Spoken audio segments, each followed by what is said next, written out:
นี่นะคะเครื่องหลังของเรานะคะก็คือโคจิไม่จิ๋ว จิ๋วค่ะตอนแรกที่เรารีวิวไปเมื่อคลิปที่แล้ววันนี้นะคะ เราจะมาทำสกุชี่แท็กกันนะคะวันนี้นะคะก็มีคนท้ามานะคะเป็นคนลาวด้วยหรือเปล่าไม่รู้นะคะ เขาบอกว่าเป็นคนลาวนะ โอเคเดี๋ยวจะโชว์ให้ดูนะคะ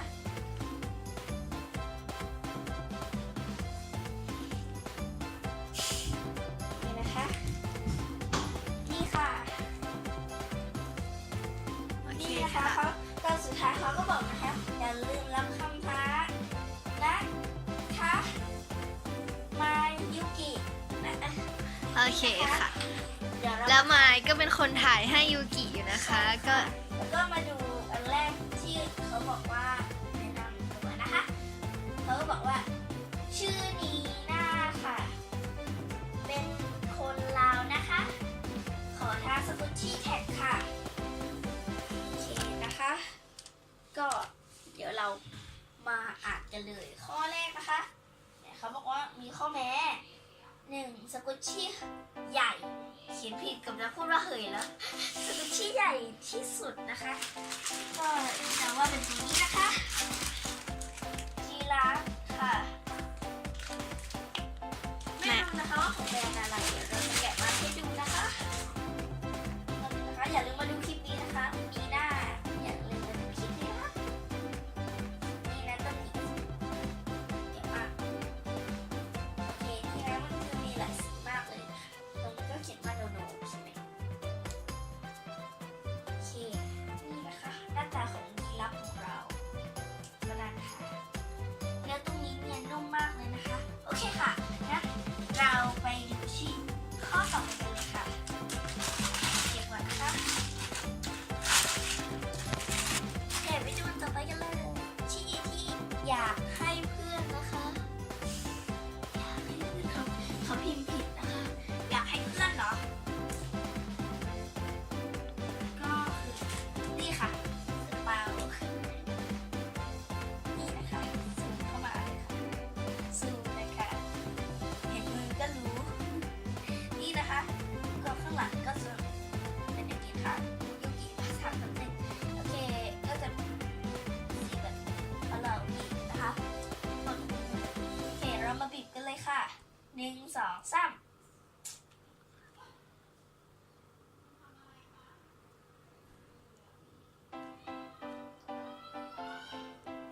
ไปดูข้อต่อไปกันเลยค่ะข้อที่3นะคะ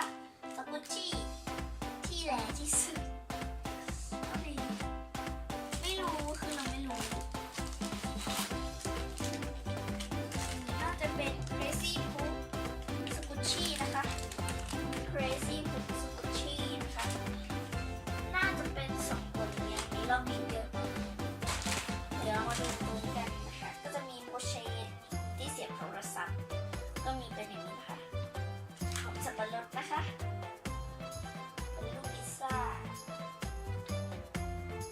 ของคุณนิมารุอะค่ะก็จะมีแบรนด์คุณนิมารุอยู่ตรงนี้นะคะ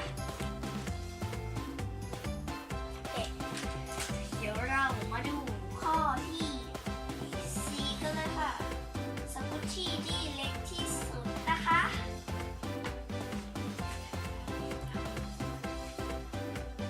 เขาบอกว่าสกุชชี่ที่เล็กที่สุดนะคะออกแล้ว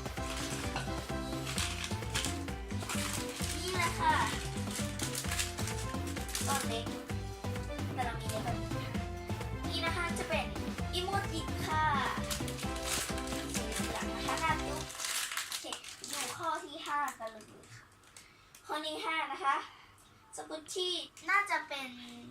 สกุชชี่ที่เหมาะสมกับคุณไม้นะคะ คุณไมาย ใช่พี่ไม้นะคะ นี่เลยค่ะตรงนี้ค่ะ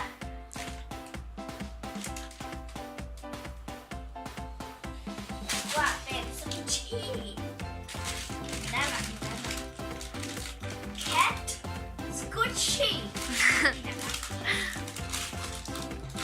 โอเคเลย อืม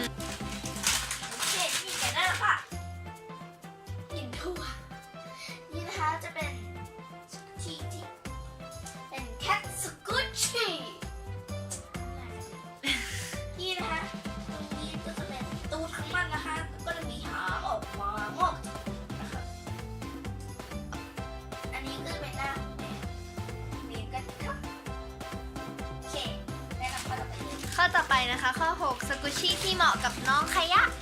คือชีที่เหมาะน้องยังไม่ได้รีวิวชื่อแน่เลยชีที่เหมาะกับน้องขยะดูละ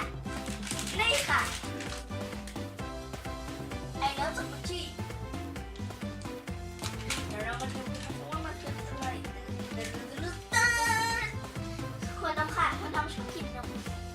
นะสนุกมากก็มีโมเชนโอเคข้อต่อไปเลยค่ะ ข้อต่อไปข้อที่ 7 สกุชชี่ที่เหมาะกับยูกิ กูที่เหมาะกับเรา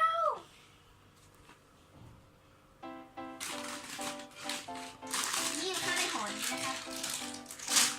อันนี้ยูกิเอามาใส่เองใช่ไหม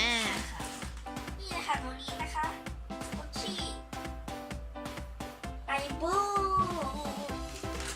ก็อันนี้นะคะสกุชชี่ดิจิไทเกอร์นะคะ ต่อมานะคะข้อ 8 สกุชชี่ที่เพื่อนให้ค่ะ อ๋อไม่มีนะคะ ก็ข้อ 9 นะคะ สกุชชี่ที่ FC ให้ค่ะ สกุชชี่ที่ FC ให้ตัวนี้เลยค่ะ เป็นสกุชชี่น่องไก่นะคะของสกุชชี่อีแลนด์นะคะเข้าไปเลย ข้อที่ 10 นะคะ สกุชชี่ที่พ่อซื้อให้ค่ะ สกุชชี่ที่พ่อซื้อให้นะคะนี่เลยค่ะ เป็นสกุชชี่สตรอเบอรี่ใส่นะคะเป็นสีเหลืองด้วยหมดนะคะเดี๋ยวเราจะแกะออกมาให้ดูนะคะตะแรมจริงๆกลิ่นหอมนะคะแต่ว่าไม่ค่อยได้กลิ่นนะคะโอเคค่ะไปดูข้อต่อไปนะคะ สกุชชี่ที่แม่ซื้อให้ข้อ 11 ค่ะ ข้อ11เหรอคะกุชชี่ที่แม่ซื้อให้ อันนี้ค่ะที่แมวบนต้นเล็กนะคะก็ใช้อีกอันหนึงนะคะดูข้อต่อไปกันค่ะ ข้อสุดท้ายไม่ใช่สุดท้ายนะคะ รองสุดท้าย สกุชชี่ที่ซื้อเองค่ะ สกุชชี่ที่ซื้อเอง